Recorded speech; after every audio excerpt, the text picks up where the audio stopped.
vamos a estudiar nuevamente dos reyes más del reino de Israel. Estos son Jeroboam II, es el primero que vamos a estudiar.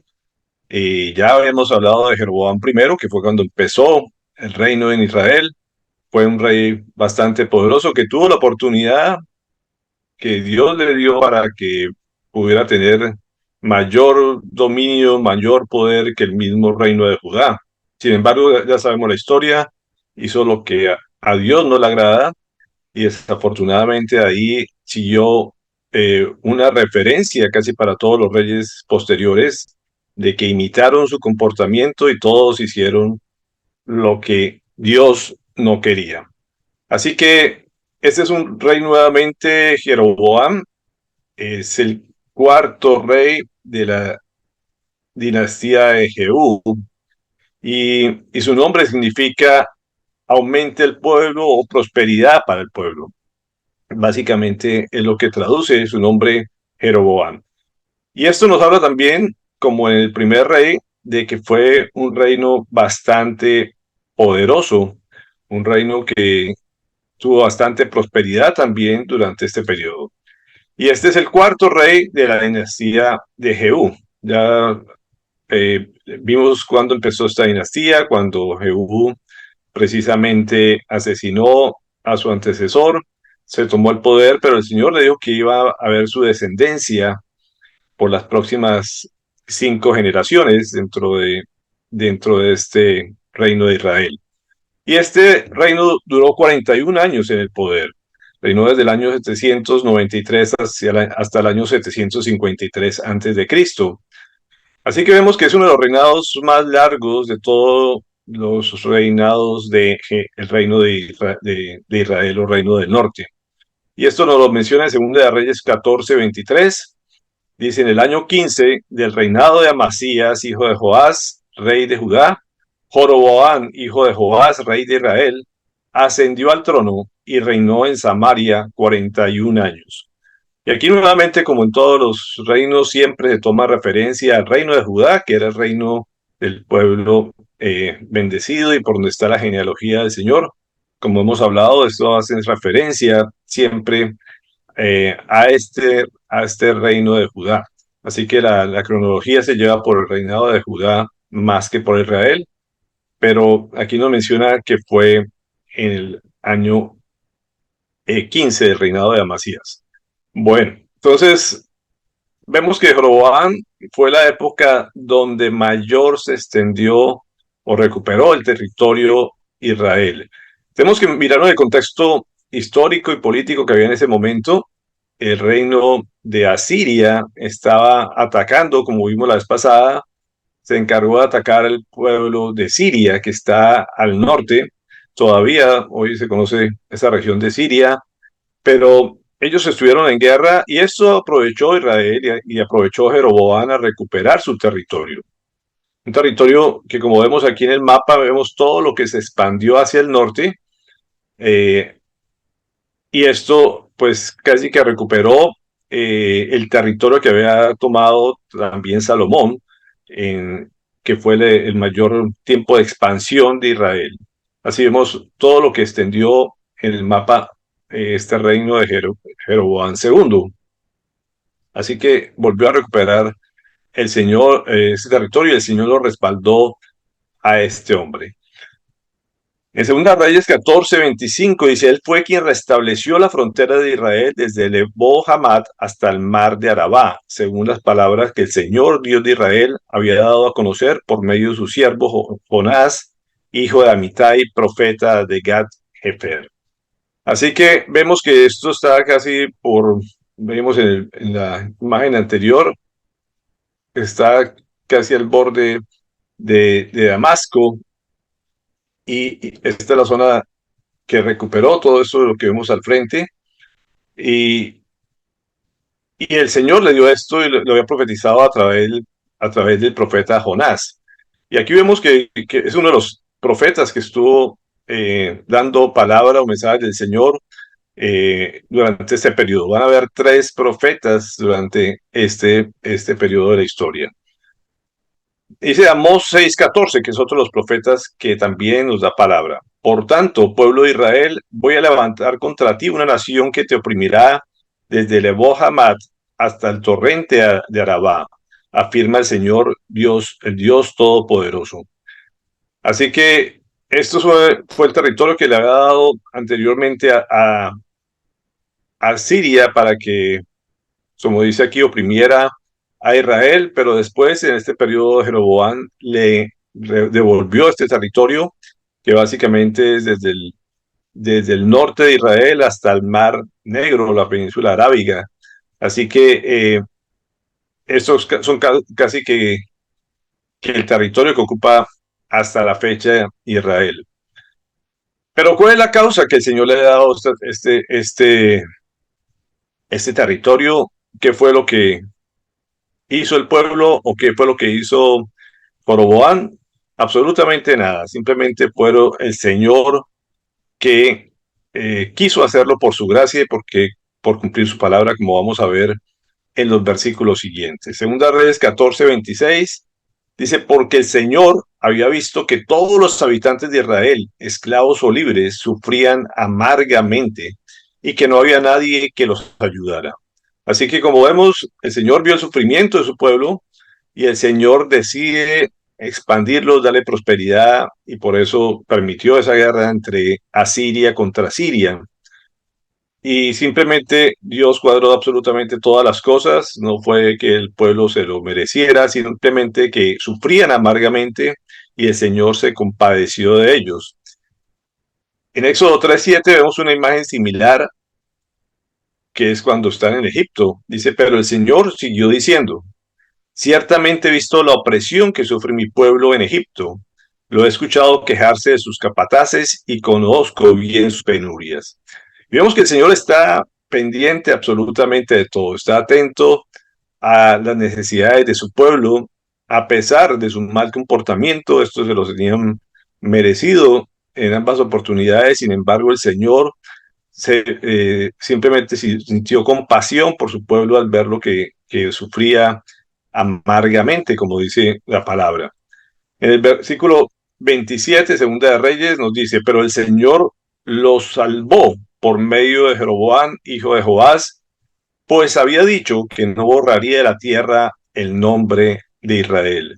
Y aquí nuevamente vemos a un Dios que es fiel a su palabra, es fiel a sus pactos, y no importa lo que haga la contraparte o la otra parte, sencillamente él había prometido que el pueblo de Israel no iba a desaparecer, así que los respaldó y antes los hizo crecer nuevamente como le había prometido las fronteras inicialmente, o gran parte de las fronteras que le había ofrecido. Y en el versículo 23 dice, sin embargo, el Señor tuvo misericordia de ellos por causa del pacto que había hecho con Abraham, Isaac y Jacob. Se compadeció de los israelitas y los preservó, y hasta el día de hoy no ha querido destruirlos ni arrojarlos de su presencia.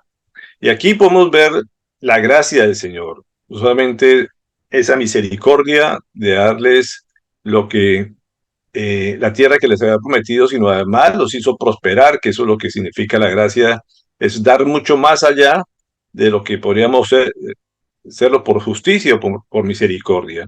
No solamente se complace en quitarle la opresión, sino además los hace expandir y los hace crecer y los hace prosperar. Vemos el otro profeta que también, ya vimos que está Jonás, vimos que está Amós, y ahora vamos a otro profeta contemporáneo de este momento, que eso también es interesante ver cómo en este periodo de crecimiento utiliza tres profetas diferentes para además darle palabra permanente a este pueblo. Y en Oseas 1 dice, esta es la palabra del Señor que vino a Oseas, hijo de Berí, durante los reinados de Usías, Jotán, Acaz y Ezequías, reyes de Judá, y durante el reinado de Jeroboam, hijo de Joás, rey de Israel. Así que vemos que mientras hay un solo rey en Israel, hubo cuatro en este mismo periodo, el tiempo en el reino de Judá. Así que vemos lo fuerte que era este rey Jeroboam II. En Amós 2, el 6 al 7 dice, así dice el Señor, los delitos de Israel han llegado a su colmo. Entonces, como vemos, no era porque se estuvieran comportando bien, no fuera porque fueran obedientes al Señor, sino que todo lo contrario.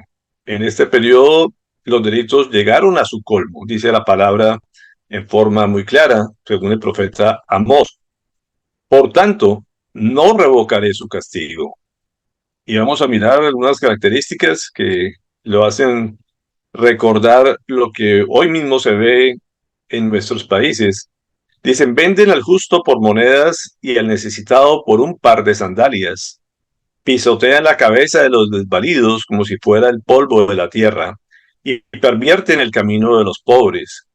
Padre e hijo se acuestan con la misma mujer, profanando así mi santo nombre. Y aquí vemos todo un escenario de injusticia social donde los que tienen poder se aprovechan del que no lo tiene, abusan del pobre y además se ven todos los casos de inmoralidad sexual hasta el punto que describe la palabra de que los padres y los hijos utilizaban la misma mujer en muchas ocasiones, y eso simplemente para ilustrarnos hasta dónde llegaba la inmoralidad del pueblo de Israel, que estaban completamente alejados de Dios. Casi que podemos decir, entre más prosperidad, más distancia tomaban del Señor. Se distraían, se engolosinaban con las riquezas y la prosperidad que el mismo Dios le había dado, pero no reconocían que era por él, sino trataban de justificar que era por ellos, por su capacidad o por la del rey. En Amós 3, 6 al 7 sigue escribiendo lo que el profeta Amós, casi todo el libro de Amós, describe lo que está pasando en este territorio. Dice, derribaré tanto la casa de invierno como la de verano. Serán destruidas las casas adornadas de marfil y serán demolidas muchas mansiones, afirma el Señor. Y aquí nos describe la riqueza de su pueblo, de la gente poderosa que tenían casi que una casa para cada estación, como se ven hoy muchas veces en diferentes países. Simplemente había mucha riqueza, las casas las hacían con materiales finos como el marfil, como describe aquí, cosas costosas, pero al mismo tiempo describe que hay demasiada pobreza, demasiada injusticia social también. Así que hay una diferenciación de clases bastante marcada y aquí básicamente vemos una cantidad de derroche. En Amós 6, 4 a 6 dice, ustedes que se acuestan en camas incrustadas de marfil y se arrellanan en divanes, que comen corderos selectos y terneros engordados, que a la manera de David improvisan canciones al son de la cítara e inventan instrumentos musicales, que beben vino en tazones y se perfuman con esencias más finas sin afligirse por la ruina de José. Así que, como vemos, hay extravagancia, hay derroche por todas las áreas, en la comida, en las esencias, en, en la forma de utilizar los lujos. Es lo que había en este momento en el pueblo de Israel. Vemos periodos pasados donde no había ni para comer y que tenían que comer los hijos. Aquí es todo lo contrario. Es una época donde abunda todo y donde hay mucha gente rica, pero también hay mucha gente pobre, como lo describe anteriormente. En Amós 5, los versículos 10, el 12 y el 13 nos dicen, ustedes odian al que defiende la justicia en el tribunal y detestan al que dice la verdad. Y aquí nos está hablando completamente de ética, está completamente perdida. Ya, yo sé cuán numerosos son sus delitos, cuán grandes sus pecados. Ustedes oprimen al justo, exigen soborno y en los tribunales atropellan al necesitado. Por eso en circunstancias como esta, guarda silencio el prudente, porque estos tiempos son malos.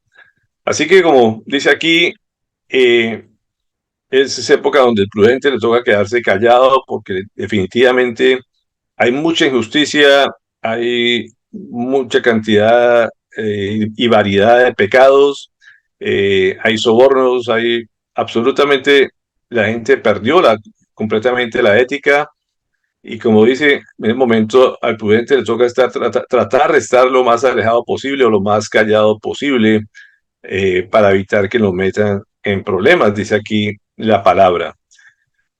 El profeta Oseas también nos hace una descripción de lo que es el pueblo de Israel. En Oseas 4, del 1 al 3, nos dice: escuchen, israelitas, la palabra del Señor, porque el Señor va a entrar en juicio contra los habitantes del país. Ya no hay entre mi pueblo fidelidad, ni amor, ni conocimiento de Dios. Vemos hasta dónde ha llegado el pueblo de Israel, que no hay absolutamente ya amor ni conocimiento de Dios. Dice: cunde más bien el perjurio y la mentira, abundan el robo, el adulterio y el asesinato. Un homicidio sigue a otro. Por tanto, se resecará la tierra y desfallecerán todos los habitantes. Morirán las bestias del campo, las aves del cielo y los peces del mar. Como decía, aquí hay una descripción, como lo vemos hoy en muchos de nuestros países, que al mismo tiempo hay riquezas, hay pobreza, hay injusticia, hay derroche, hay escasez por otros lados. Aquí abunda el asesinato todos los días, como dice también la palabra, pero nos habla que hay un completamente ausencia de amor y de conocimiento de Dios, cosa que también se ve en muchos de nuestros países. Y vemos aquí que la naturaleza también se altera. Vemos aquí que la tierra se seca, que hay falta de comida, que se mueren los peces, los animales del campo. Vemos todo esto del problema climático, podríamos decir, que tiene una trascendencia en el pecado, como lo describe aquí. Siempre las desgracias o las maldiciones están asociadas al pecado, y eso es el resultado de eso, más que por la contaminación y otras cosas. Sencillamente es el resultado de algo espiritual que está pasando. Cuando la gente está bien con Dios, conoce su voluntad y es obediente, todo prospera en forma adecuada, y Dios bendice la tierra, bendice la naturaleza en todos los aspectos. Y vemos que hay países en nuestro mundo que han sido fieles al Señor, y vemos que también su tierra es bendecida y prosperada, y trae la prosperidad. No es que sea mala, todo lo contrario, el Señor quiere que su pueblo sea prosperado, como vemos aquí, a pesar de que no se portan bien. Pero si la prosperidad se maneja mal, lo que hace es precisamente aumentar el pecado, y tienen que someterse a un castigo también. Así que esto es lo que pasó con el pueblo de Israel. Pero además nos habla Oseas que también insisten con la idolatría, algo que era un factor común para todo la tribu de Israel, las tribus de Israel. Dice: mi pueblo consulta a su ídolo de madera, y ese pedazo de palo le responde. Su tendencia a prostituirse los descarría, se prostituyen en abierto desafío a su Dios. En la cumbre de montes y colinas queman ofrendas y ofrecen sacrificios, bajo la agradable sombra de robles, álamos y encinas. Por eso se prostituyen sus hijas y cometen adulterio sus nueras. Pero no las castigaré por sus prostituciones y adulterios, porque sus propios maridos se juntan con prostitutas y celebran banquetes paganos con las sacerdotisas del templo. Es así como acaba de hundirse un pueblo falto de entendimiento. Vemos todo lo que pasa en el pueblo de Israel, cómo llega la inmoralidad sexual. Hay un bacanal por todo, por donde lo miren, como dice, prostitutos con prostitutas.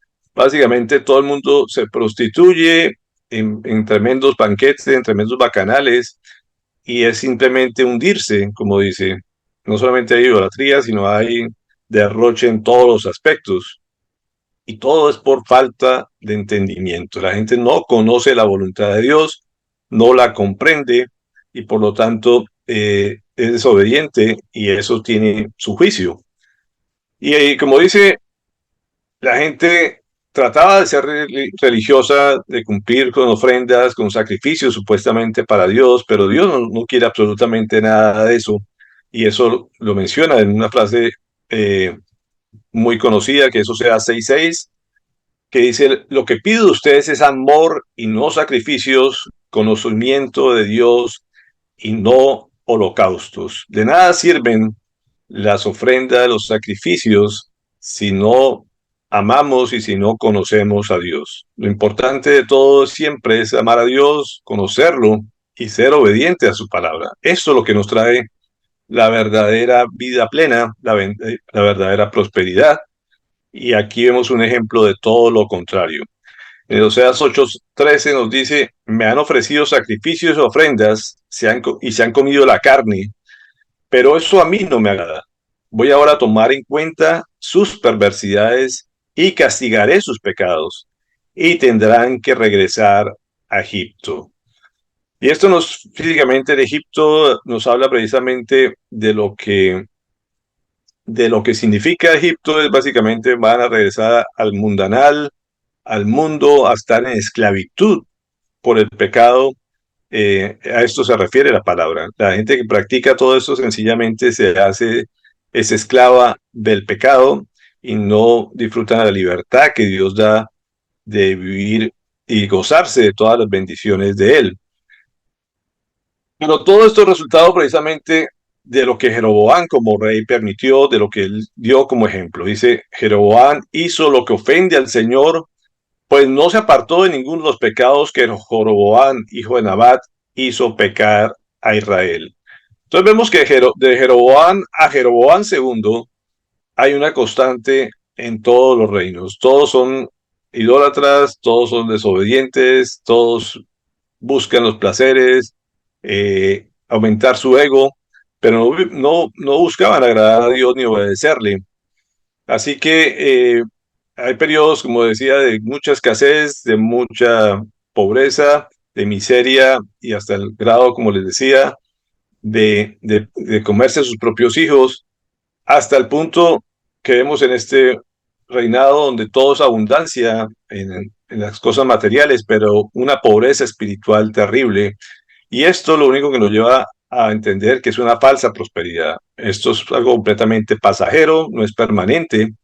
El Señor les permite visualizar eso, pero también deja la enseñanza para los reinos siguientes y para las generaciones siguientes de que esto es completamente fugaz. Todo lo que no es de Dios es pasajero, todo lo que es de Dios es eterno.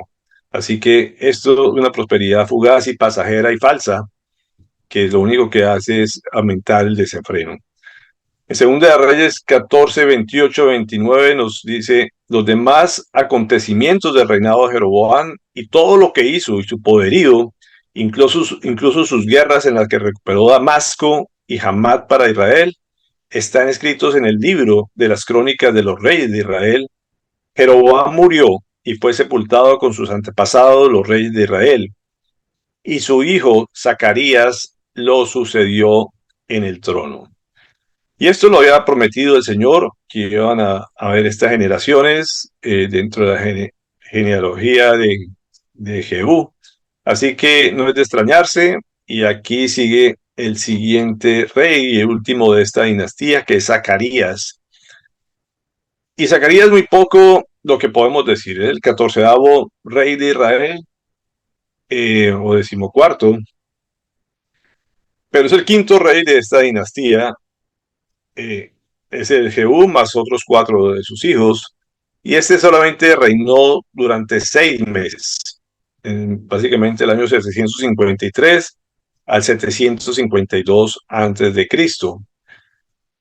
Segunda de Reyes 15:8 nos dice, en el año 38 del reinado de Azarías, rey de Judá, Zacarías, hijo de Jeroboam, ascendió al trono de Israel y reinó en Samaria 6 meses solamente.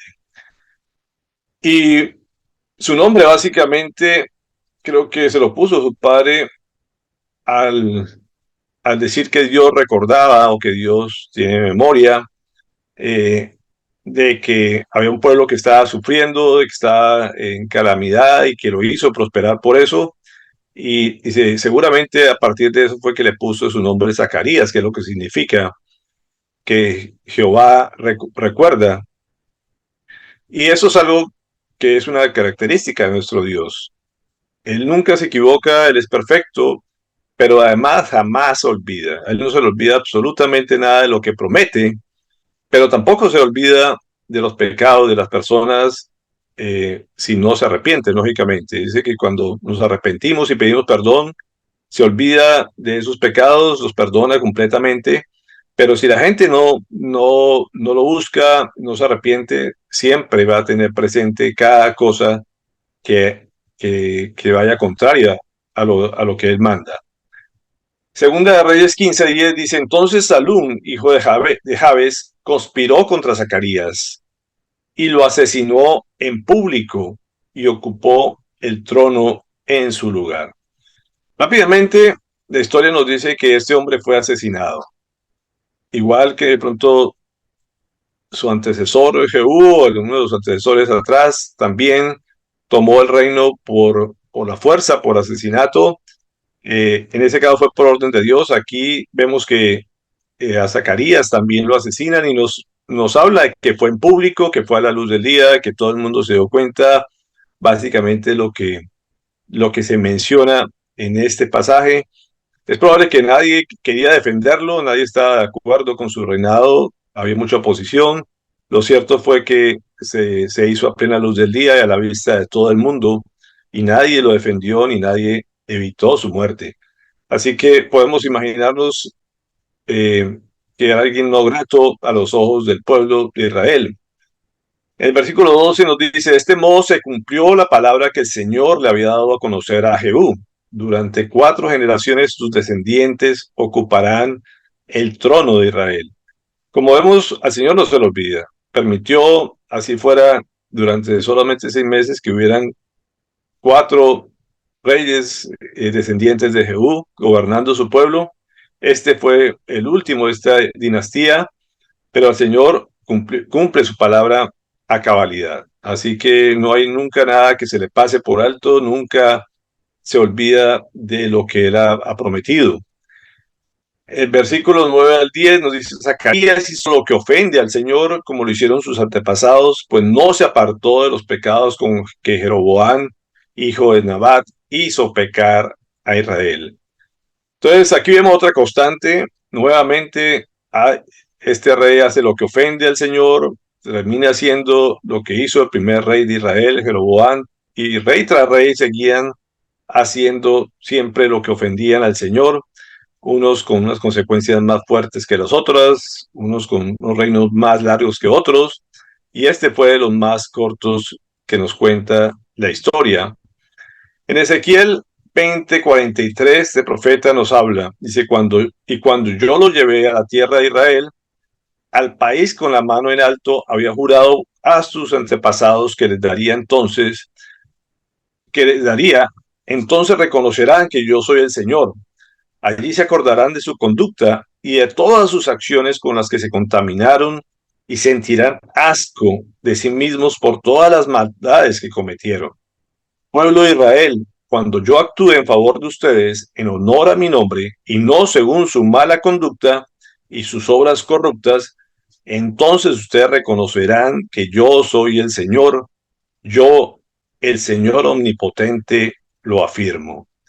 Como vemos, el Señor es soberano, el Señor es omnipotente, el Señor hace lo que quiera, independientemente de lo que su pueblo haga, que tanto se aleje, que tanto se desobedezca, Él siempre está haciendo honor a su palabra, honor a su nombre. Él lo hace por el pacto que estableció con Abraham y con todos los descendientes, los mantuvo y hasta la fecha el pueblo de Israel sigue ahí, no porque sean los mejores seres humanos, sino porque el Señor así lo quiso. Después del Salmo 139, 2 al 4 dice, sabes, cuando me siento y me levanto, aún a la distancia me lees el pensamiento. Mis trajines y descanso los conoces. Todos mis caminos te son familiares. No me llega aún la palabra de la lengua cuando tú, Señor, ya la sabes toda.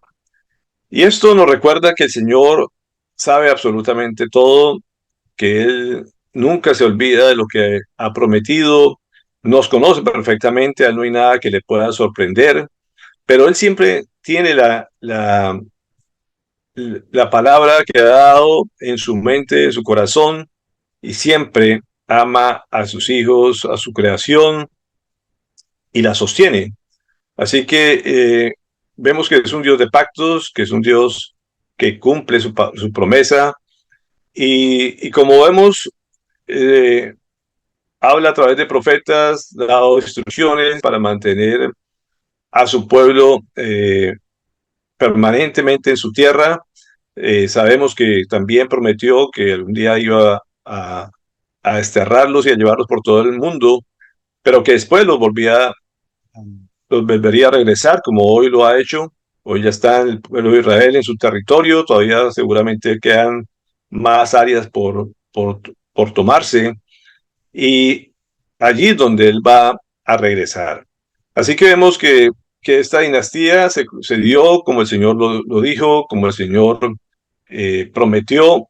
Se cumplieron estas 4 generaciones de Jehú, y esta dinastía de Jehú abarcó 89 años de la historia de Israel. Fue las dinastías largas que tuvo esta época, unas más largas, unas muy cortas. Lo cierto fue que el Señor cumplió fielmente su palabra y ya nos quedan básicamente una decadencia a partir de este momento hasta el punto de desaparecer o de dispersar a toda esta tribu por el mundo, y que quedan básicamente 30 años de los próximos 5 reyes que nos quedan, así que los otros reyes van a ser bastante cortos sus obras, pero aquí ya se marcó básicamente la caída de la tribu de Israel, básicamente su descenso a partir de esta dinastía de Jehú.